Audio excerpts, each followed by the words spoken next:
Сәлеметсіңдер ме, балалар? Бүгін біз 17-ші сабақты өтетін боламыз. Климат деген не?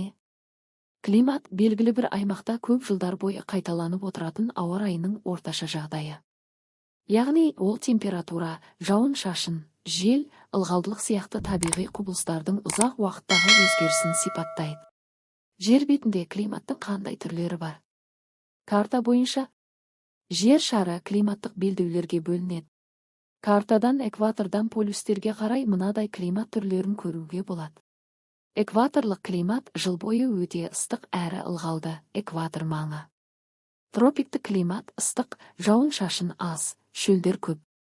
Субтропиктік климат жазы ыстық, қысы жұмсақ. Қоңыржай климат жыл мезгілдері айқын байқалады. Субполярлық климат қысы ұзақ, суық. Полярлық климат өте суық, мұз басқан аймақтар. Қазақстан қандай климаттық белдеуде орналасқан? Қазақстан қоңыржай климаттық белдеуде орналасқан. Қазақстан климатының ерекшеліктері: қысы суық, жазы ыстық, жауын-шашын аз. Климат шұғыл континенттік, теңізден алыс болғандықтан. Қысқаша айтқанда, климат ұзақ уақыттағы ауа райы. Жер бетінде бірнеше климаттық белдеу бар. Қазақстан қоңыржай белдеуде орналасқан. Күн сәулесі жер бетінің қай бөлігін көбірек қыздырады? Күн сәулесі жер бетінің экватор маңын көбірек қыздырады. Себебі экваторда күн сәулесі жерге тікке жақын түседі. Ал полюстерге қарай күн сәулесі қиғаш түсіп, үлкен аумаққа таралады, сондықтан жылуы аз болады. Оның климатқа әсері бар ма? Иә, күн сәулесінің түсуі климатқа өте үлкен әсер етеді. Климатқа әсері: экваторда ыстық әрі ылғалды климат қалыптасады. Полюстерде өте суық климат болады. Экватордан алыстаған сайын температура біртіндеп төмендейді. Осыған байланысты жер бетінде климаттық белдеулер пайда болады. Климат адамның сыртқы келбетіне әсер етеді. Әр түрлі климатта өмір сүретін адамдардың сыртқы бейнесінде айырмашылықтар байқалады. Климаттың адам келбетіне әсері: ыстық климатта экватор, тропик аймақтар. Терісі қоңыр қаралау болады, күн сәулесінен қорғану үшін. Шашы көбіне қою, бұйра келеді. Дене бітімі жіңішке, бойшаң болуы мүмкін. Суық климатта полюс маңы, солтүстік аймақтар. Терісі ақшыл болады, күн сәулесі аз болғандықтан. Беті домалақ, мұрны қысқалау келеді, суықтан қорғану үшін.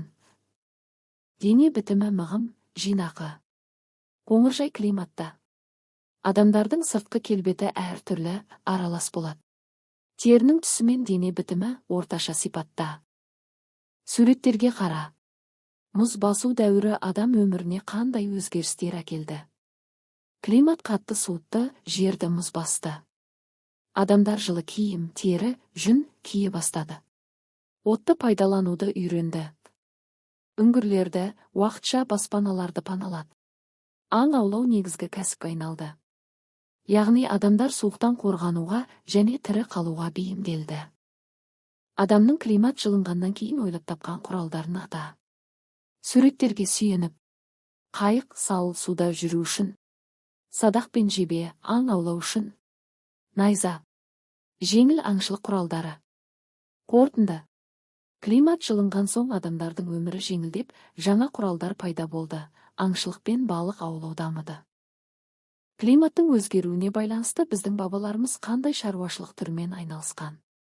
Климат құрғақ әрі ыстық бола бастағандықтан, бабаларымыз көшпелі мал шаруашылығымен айналысты.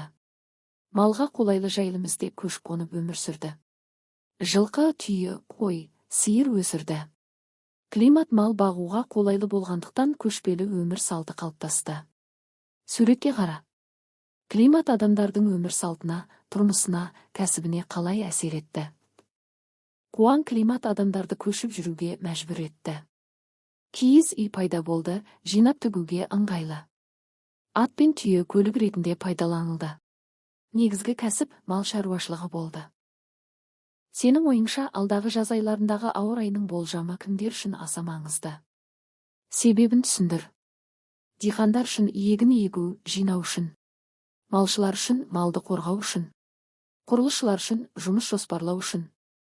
Туристер үшін демалысты дұрыс ұйымдастыру үшін. Ауа райын білу адамдардың жұмысын дұрыс жоспарлауға көмектеседі. Кейінгі 10 жылдықта климат пен ауа райы қаншалықты өзгерді? Үлгі жауап. Жаз бұрынғыдан ыстық бола бастады. Қыста қар азырақ жауады. Құрғақшылық жиіледі. Жел, дауыл сияқты құбылыстар көбейді. Климаттың ауа райына қандай айырмашылығы бар? Ауа райы күн сайын өзгеріп тұрады. Климат ұзақ жылдар бойындағы ауа райының орташа күйі.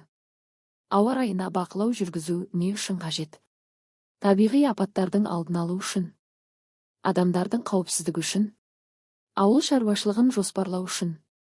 Климат адам өміріне қолайлы немесе қолайсыз әсер етуі мүмкін бе? Иә, мүмкін. Қолайлы климат өмір сүруге, еңбек етуге жақсы. Қолайсыз климат құрғақшылық, су тасқыны, қатты суға келеді. Осымен балалар, сабағымыз аяқталды.